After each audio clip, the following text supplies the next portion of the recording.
কলকাতায় নাকি প্রেম করার অনেক জায়গা আছে, তো আমিও চলে এলাম ভিক্টোরিয়া। কি বলছেন কি? আবার তাহলে শুরু থেকে বলি। আরে হ্যাঁ ভাই, আজ আমি ভিক্টোরিয়ায় প্রেম করতে এসেছি।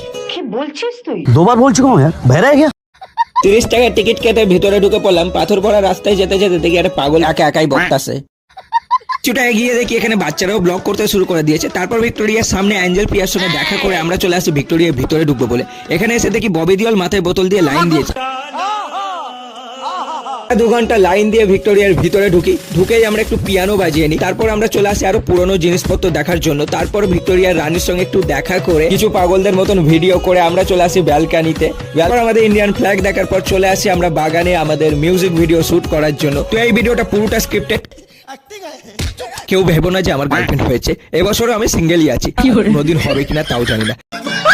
বেরিয়ে দেখি রবীন্দ্র সদনে সঙ্গীত মেলা হচ্ছে, তো আমি মেলা দেখতে থাকি। তোমরা আরো মিনি ব্লগসের জন্য